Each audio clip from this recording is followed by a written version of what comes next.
Hi hello ನಮಸ್ಕಾರ, welcome to Shri vlogs. ಇದು ಸಂಡೆಯ mini blog.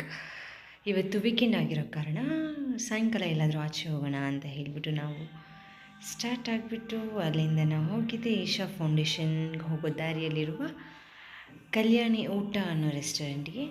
ಸದ್ಗುರು ಸನ್ನಿಧಿ ಹತ್ರ ಇರುತ್ತೆ ಅದು. ಅಲ್ಲಿ ಹೋಗ್ಬಿಟ್ಟು ನಾವು ನಮಗೇನು ಬೇಕೋ ಅದು ಆರ್ಡ್ರ್ ಮಾಡ್ತೀವಿ.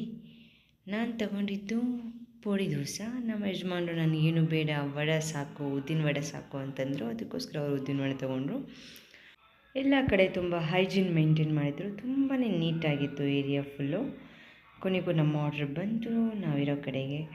ನೋಡಿ, ಇದು ನಾವು ತೊಗೊಂಡಿದ್ದು ಪುಡಿ ಮಸಾಲ ದೋಸೆ, ಒಂದು ಉದ್ದಿನ ವಡೆ. ಲಾಸ್ಟ್ಗೆ ಏನಾದರೂ ಒಂದು ಡೆಸರ್ಟ್ ತಿನ್ನಲೇಬೇಕಲ್ವಾ, ಹಾಗೆ ಊಟ ಮುಗಿಯಲ್ಲ ಅಲ್ವಾ, ಅದಕ್ಕೋಸ್ಕರ ನಾವು ಆರ್ಡ್ರ್ ಮಾಡಿದ್ದು ಗುಲಾಬ್ ಜಾಮೂನ್.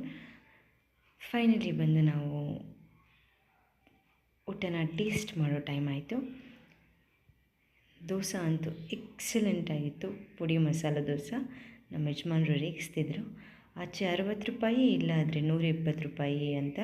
ನಾನು ಅದಕ್ಕೆ ಯಾವಾಗಲೂ ಬರೋದೇನಿದೆ, ಯಾವಾಗೋ ಒಂದು ಸರಿ ಬರ್ತೀವಲ್ವ, ಏನಾಗಲ್ಲ, ಸ್ವಲ್ಪ ಹೊತ್ತು ಸ್ವಲ್ಪ ರಿಲ್ಯಾಕ್ಸ್ ಆಗಿ ಹೋಗ್ಬೋದು ಅಂತ ಹೇಳ್ತಿದ್ದೆ ನಮ್ಮ ಯಜಮಾನರಿಗೆ.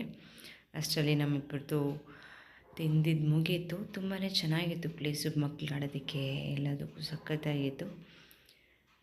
ಅಲ್ಲಿಂದ ಮತ್ತೆ ಊಟ ಮುಗಿಸಿದ ತಕ್ಷಣ ಒಂದು ಕಾಫಿ ಕುಡಿಯೋಣ, ಚೆನ್ನಾಗಿರುತ್ತೆ ಅಂತ ಕಾಫಿ ಕುಡ್ಕೊಂಡು ಅಲ್ಲಿಂದ ಮನೆ ಕಡೆಗೆ ನಾವು ಸ್ಟಾರ್ಟ್ ಆದ್ವಿ. ಅಲ್ಲಿಂದ ನಮ್ಮ ಮನೆ ಜಸ್ಟ್ 7 to 8 ಕಿಲೋಮೀಟರ್ಸ್ ಅಷ್ಟೇ. ನಾವು ಅಷ್ಟು ನಿಯರ್ ಬೈ ಇರ್ತೀವಿ ಈಶಾ ಫೌಂಡೇಶನ್ಗೆ. ಇದೇ ಇವತ್ತಿನ ವ್ಲಾಗ್. ದಯವಿಟ್ಟು ಎಲ್ಲರೂ ನನ್ನ ಚಾನಲ್ನ ಲೈಕ್ ಮಾಡಿ, ಶೇರ್ ಮಾಡಿ, ಸಬ್ಸ್ಕ್ರೈಬ್ ಮಾಡ್ಕೊಳ್ಳಿ. Thank you for watching.